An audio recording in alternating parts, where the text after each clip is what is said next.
Oke ya, jadi kita lanjutkan ya, sudah saya record. Nah, kemudian dia juga mempunyai sifat biokompatibilitas yang sangat baik ya, untuk paduan titanium ini terutama untuk, sebagai material biomedical ya. Nah, keunggulannya memang yang paling banyak digunakan itu masih ke paduan titanium atau yang aplikasinya banyak digunakan dibandingkan paduan lain seperti steel atau kobal, kromium, atau titanium yang lebih banyak digunakan secara komersil. Karena dia mempunyai beberapa karakteristik yang cocok atau ideal untuk aplikasi di medical. Contohnya adalah biokompatibilitas tadi, jadi dia tidak bersifat racun atau tidak merusak jaringan tubuh ya. Unsur-unsurnya yang terutama titaniumnya itu, kemudian bisa tahan lama, bisa juga dia tahan pada waktu yang lama ya, sekitar 20 tahun, kemudian dia fleksibel juga karena elastisitas dan juga fleksibilitasnya itu untuk paduan-paduan yang tertentu itu bisa sama dengan tulang manusia ya, dibandingkan baja dan juga tadi untuk biomedical kan yang paling banyak baja dan juga paduan kobal. Kemudian MRI safe, jadi karena paduan titanium itu tidak bersifat magnetik, non magnetik sehingga dia aman saat digunakan untuk tes MRI ya. Kemudian dia juga bersifat osseointegration, jadi ikatan antara paduannya dengan tulangnya itu relatif cukup kuat ya. Jadi tidak perlu ditambahkan bahan tambahan lagi. Kemudian ini tadi strong, ya dia kuat dengan kekuatan yang sama tapi dia juga 50% lebih ringan dibandingkan stainless steel ya. Sehingga dia sangat cocok untuk dipakai di tubuh manusia. Nah, ini aplikasinya bisa di kardiovaskular ya, sebagai stent. Jadi paduan nikel titanium atau nitino juga termasuk paduan titanium ya, nikel dan juga ada titaniumnya. Kemudian untuk implan dentis untuk di gigi seperti ini, joint replacement bagian hip atau yang lainnya, kemudian untuk peralatan-peralatan medikal dan juga untuk peralatan-peralatan operasi seperti itu biasanya menggunakan paduan titanium. Ya, alasan utamanya karena tadi ya unsurnya itu punya sifat biokompatibilitas yang sangat baik, jadi tidak merusak jaringan ataupun yang ada di tidak bersifat beracun juga, bersifat toksik. Nah, yang dibandingkan unsur-unsur ini yang dalam keadaan murninya atau jika ditambahkan unsur ini, kobal, tembaga, nikel, dan vanadium itu relatif bersifat toksik ya.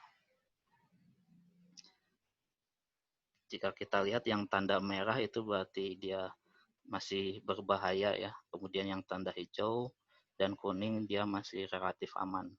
Nah, titanium itu masih termasuk relatif aman untuk digunakan di dalam jaringan tubuh manusia.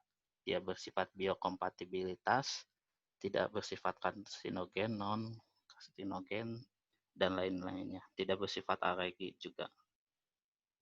Dibandingkan dengan ya ini vanadium juga, padahal sebenarnya bisa unsur pemadu vanadium juga ada ya di dalam paduan titanium ini. Tapi dia relatif bersifat biokompatibilitasnya rendah. Sehingga ini bisa juga nanti dikurangi untuk perkembangan paduan untuk biomedical selanjutnya. Aluminium juga yang sering dipadukan untuk paduan titanium juga relatif aman ya, walaupun memang harusnya sedikit dikurangi. Nah, yang paling aman itu paduan yang lain adalah tantalum, yang Ta ini ya, tantalum. Jadi bisa sebagai paduan tantalum atau Ti dan juga tantalum perpaduannya. Kemudian zirconium juga paling tahan. Nah, niobium ini juga biasa sering digunakan untuk sebagai unsur pemadu di paduan titanium aplikasi biomedikal. Biomineratif. Nah, di sini semakin ke sini biokompatibilitasnya semakin tinggi ya. Jika dalam bentuk unsur murni ya dia paling toksik untuk jika ada kandungan kobal, tembaga, nikel dan vanadium, tapi jika sudah dipadukan bisa lebih tinggi biokompatibilitasnya. Nah, yang ini adalah yang sangat vital. Kemudian ini juga ketahanan korosinya bisa dilihat semakin tinggi tahanan polarisasinya, berarti dia semakin tahan terhadap korosi. Jadi titanium juga memiliki ketahanan korosi di dalam tubuh yang cukup baik.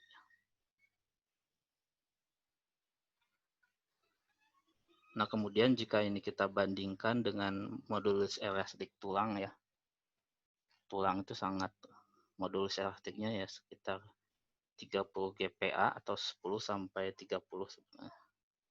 Nah, jika dibandingkan dengan modulus elastis dari kobal kromium, paduan kobal, atau juga stainless steel IC316L yang juga sering digunakan untuk bioimplant seperti di hip joint ini ya, itu kan bisa dipilih materialnya stainless steel atau kobal kromium. Nah, jika dibandingkan dengan itu, titanium itu relatif lebih sama dengan tulang ya. Walaupun memang masih tinggi yaitu sekitar 100 sampai 125 dibandingkan tulang 10-30, tapi jika paduan kobal dan stainless steel itu 2 kali dari titanium, yaitu 200 sampai 240. Nah, perbedaan modulus elastisitas atau modulus yang di tulang ini dengan struktur tulangnya kan itu akan sangat berbahaya ya, atau bisa mengakibatkan efek tertentu kan. Jadi hip joint ini akan digunakan untuk menggantikan tulang seperti ini. Dia juga akan menahan berat beban tubuh dari sini, ada tegangan, stres. Nah, kemudian yang akan mengalami stres yang paling banyak ada di sini, karena di bawah sini juga kan dia masih tulang, jadi harus menahan beban. Sedangkan saat kita bergerak, modulus elastisitasnya atau elastisitas dari paduan dengan tulangnya itu berbeda, sehingga di daerah ini akan terbentuk stress shielded zone. Nah, semakin sama modulus elastisitas dengan tulangnya itu, maka daerah stresnya itu semakin lebih berkurang ya daerahnya. Atau stres yang terbentuk itu akan lebih rendah. Nah, jadi di sini juga ditambahkan dari paduan titanium itu bisa ditambahkan unsur yang lain seperti misalkan niobium. Dia untuk mengurangi nilai modulus elastisitasnya. Jadi misalkan yang tadi dibahas grade 5 TiAl 4 vanadium itu masih 112, tambahkan niobium jadi lebih rendah, atau niobiumnya lebih tinggi dan juga ada tantalum, dia lebih tinggi menjadi lebih rendah lagi. Nah, sampai di bawah ini bisa juga sampai ke 29 niobium, ada tantalumnya juga, dan zirconium tadi dia bisa hampir sama dengan tulang.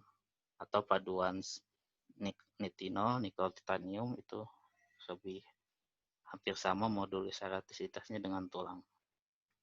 Nah, di sini juga niobium, tantalum, dan zirconium tadi kan sudah dilihat di grafiknya sebelumnya, dia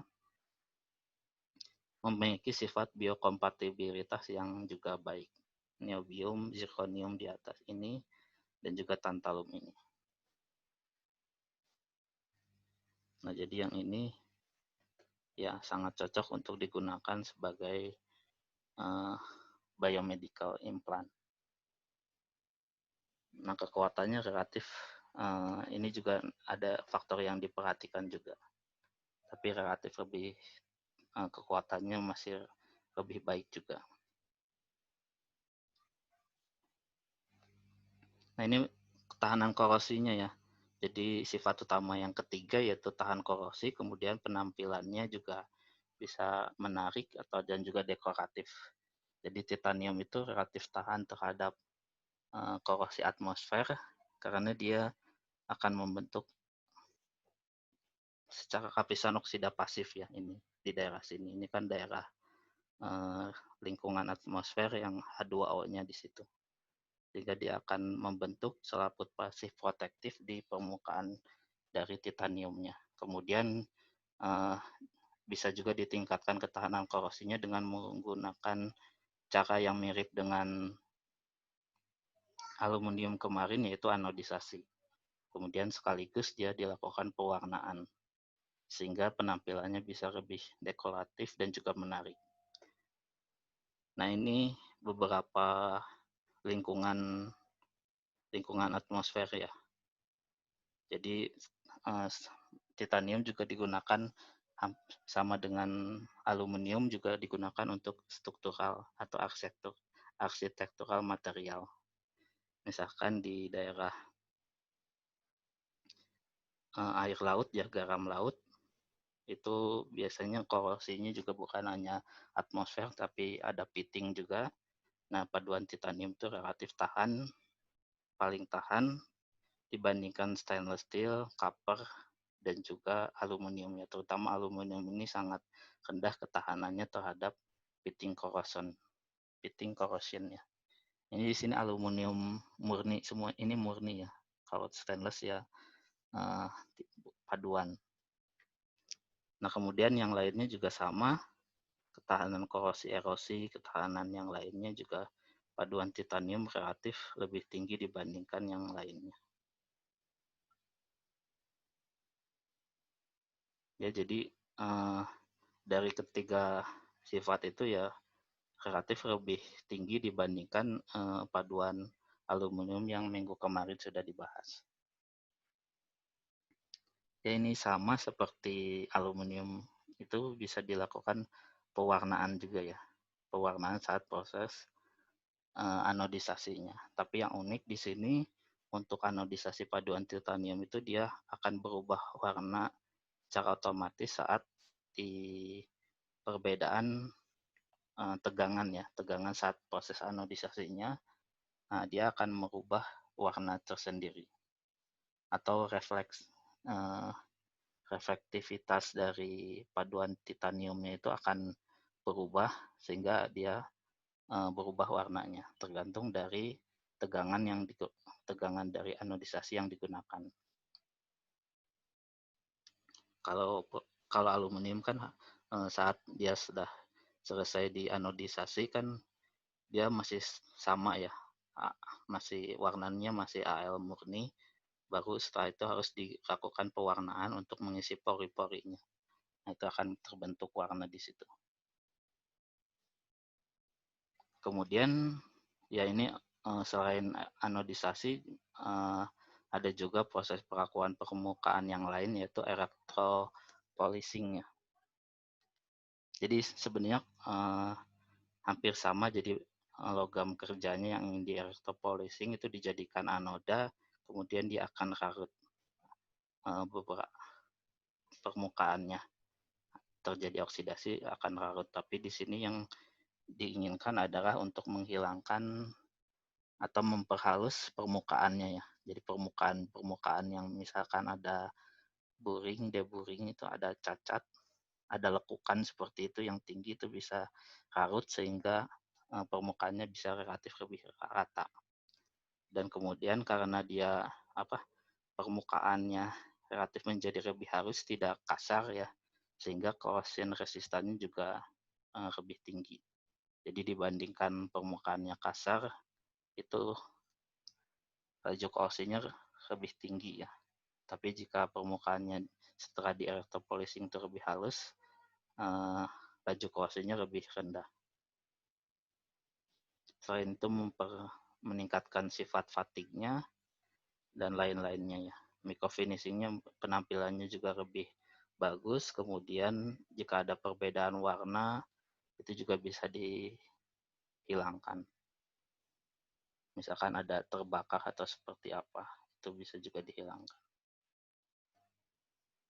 Nah, jadi seperti ini. Kemudian keunggulan yang lainnya juga ya tadi keunggulannya, tapi keunggulan yang lainnya juga untuk dibandingkan polishing yang lain ya. Misalkan polishingnya mechanical, jadi hanya seperti di amplas biasa, itu kan uh, polishing itu lebih mempunyai keunggulan untuk bentuk-bentuk yang kompleks ya.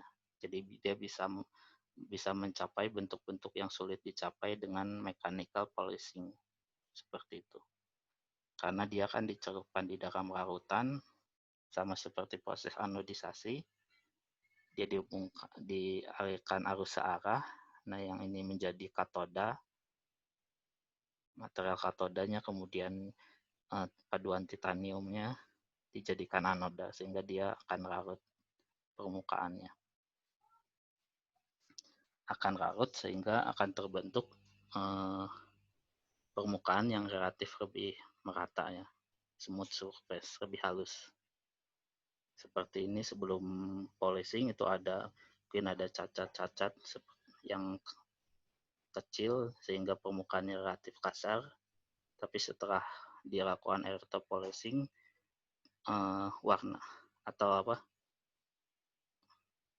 menjadi lebih mengkilap juga terlihatnya, lebih mengkilap. Kemudian jika dilakukan SEM permukaannya lebih merata seperti ini. Ini contoh kira-kira jika dilakukan analisis SEM seperti ini permukaannya sebelum polishing dan juga setelah polishing.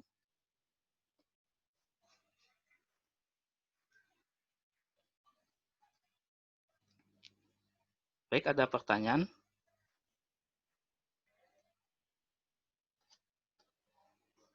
Tidak ada?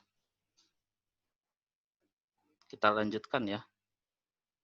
Jadi ini paduan titanium ya biasanya dilakukan unsur pemadu Al atau Fe, dan ini vanadium, molybdenum, zirconium ini untuk biomaterial dan juga struktural material ya. Material struktural di bangunan, kemudian ditambahkan molybdenum atau palladium itu untuk mencegah pitting corrosion juga, jadi ketahanan korosinya tinggi. Kemudian Al juga sebenarnya bisa sebagai corrosion resistant.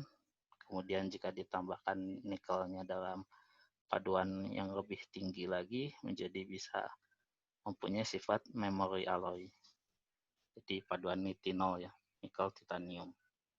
Kemudian ini menjadi superkonduktor, ya ini sebagai unsur titaniumnya sebagai unsur pemadu juga. Dan kemudian jika titanium dan juga dipadukan dengan aluminium membentuk intermetalik ya, kira-kira 50-50, itu akan membentuk gamma titanium aluminide. Jadi yang mempunyai strukturnya intermetalik ya, fasa intermetalik. Nah, jadi titanium itu sebenarnya yang dalam keadaan murni kan fasanya adalah alfa dan beta ya. Alfa itu adalah struktur kristalnya HCP, hexagonal cold spec, dan beta itu struktur kristalnya BCC. Tapi aluminium itu struktur kristalnya adalah FCC.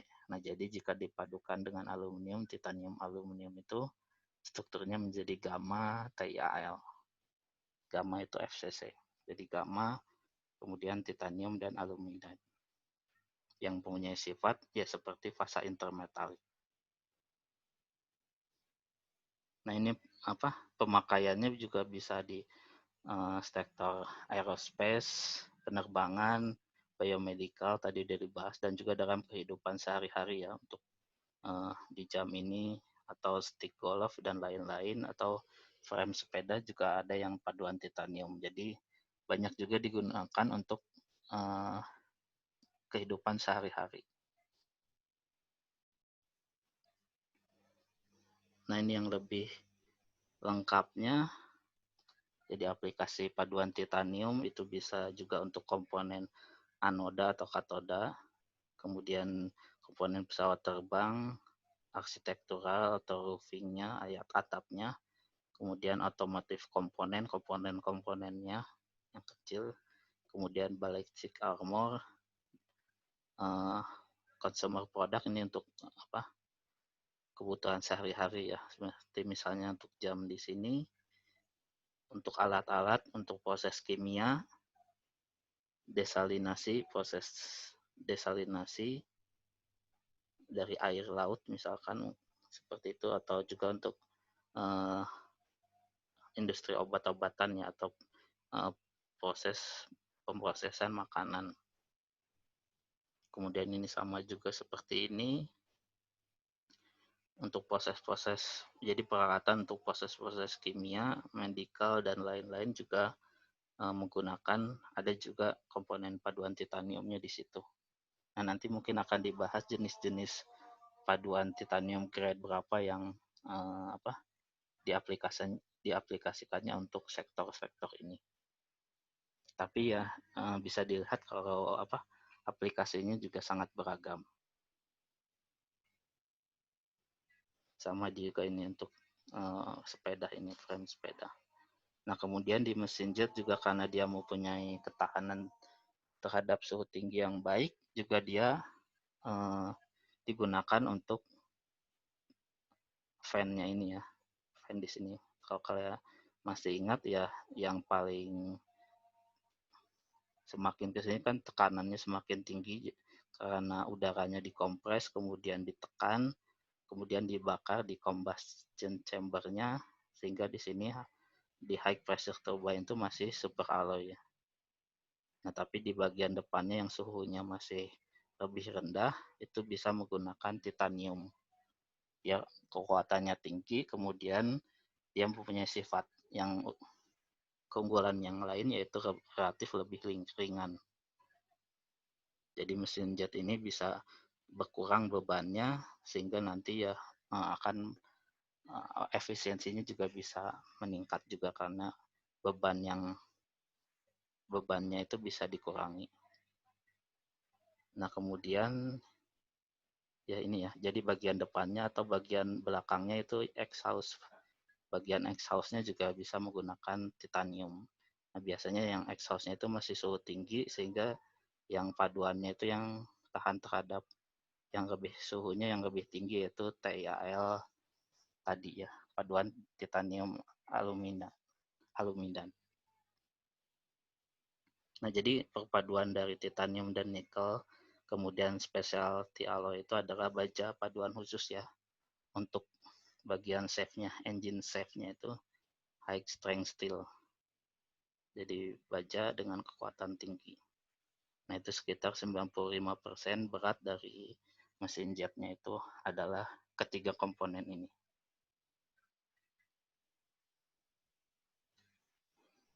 Nah, ini contohnya ya, sebenarnya udah dibahas tadi sih.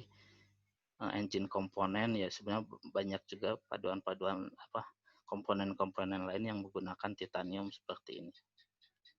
Walaupun yang paling banyak untuk logam ya aluminium. Kemudian untuk struktural atau material bangunan, aluminium itu baja itu untuk rangka yang untuk kuatnya ya, rangka strukturalnya, kemudian aluminium untuk frame-nya, kemudian yang bagian luar-luarnya yang relatif lebih kecil dan juga relatif bisa gunakan yang lebih ringan. Nah, titanium itu karena dia mempunyai ketahanan korosi yang tinggi, juga bisa digunakan dalam material untuk piping-nya. Piping, power generator, atau juga heating sistemnya di situ. Ya, di sini juga ditulis piping karena ketahanan korosinya tinggi. Kemudian ya dia juga kuat dan juga lebih ringan, sehingga dia akan menguntungkan juga. Kemudian untuk atapnya juga bisa menggunakan paduan titanium.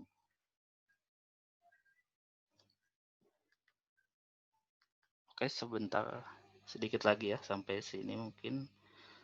Pasar atau market titanium ini, harga titanium relatif terhadap baja dan aluminium ya. Jadi dalam bentuk bijinya itu setelah ditambang itu kira-kira titanium relatif lebih mahal dibandingkan biji aluminiumnya. Kemudian setelah menjadi logam wantah itu juga paling tinggi. Kemudian setelah menjadi bentuknya ingot juga relatif lebih tinggi dibandingkan baja dan aluminium. Dan dalam bentuk lembaran juga eh, bisa lebih tinggi lagi harganya, harga relatifnya ya dibandingkan ini. Nah, kemudian tapi konsumsinya masih paling rendah ya dibandingkan dengan baja, aluminium, dan kemudian magnesium yang termasuk jenis logam light metal, logam ringan. Ini sekitar 50.000 per ton ya. Tapi ini mungkin data yang masih lama. Kalau data yang secara global titanium alloy itu ya sekitar 250.000 ton ya. Nah, ini prediksinya akan meningkat dari 2019 sampai 2027 itu sebesar 3,5%. Nah, ini akan secara singkat aja yang ini aplikasi yang digunakannya seperti ini ya, oil and gas, biomedical, arsitektural, olahraga, aerospace, kemudian ini mikrostruktur yang sering. Jadi berdasarkan mikrostrukturnya yang paling banyak pasarnya adalah yang alpha alloy ya.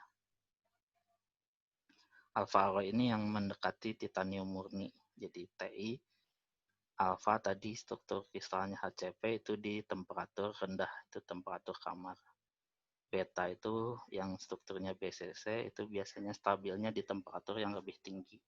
Nah, jadi ini besok akan dibahas jenis-jenis paduannya, terus mikrostrukturnya, berdasarkan mikrostrukturnya, tapi ada ini ya, yang paling banyak di tahun 2018 kemarin itu alpha alloy, kemudian yang kedua adalah alpha dan beta alloy. Metastabil beta itu seperti apa, atau near alpha alloy itu seperti apa. Near alpha alloy itu ada tambahan betanya ya, jadi ada struktur betanya dibandingkan alpha ini, jadi disebutnya near alpha alloy. Kemudian metastabil beta itu dia tidak terbentuk martensitic. Jadi di sini kebanyakan proses penguatannya juga dengan bentuk martensitic ya, atau juga diffusionless transformation. Nah, kalau ini ya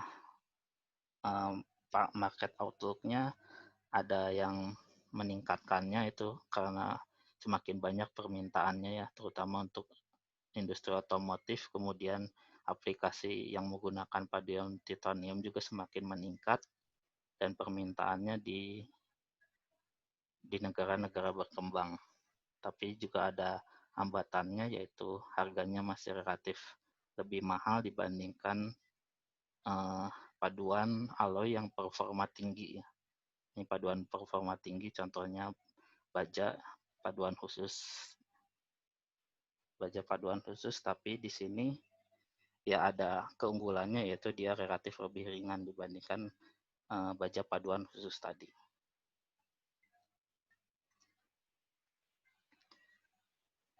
Nah, kemudian opportunity-nya adalah jika kita bisa mengurangi harganya atau biaya produksinya, sehingga marketnya yang ini akan bisa dilewati ya. Jadi dia harganya lebih mudah sehingga bisa kompetitif terhadap steel.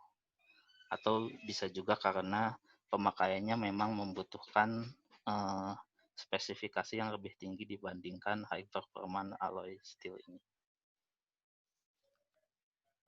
Baik, hampir jam 2, jadi saya cukupkan saja ya. Ada pertanyaan sampai sini? Jadi kita lanjutkan besok ya. Masih ke marketnya.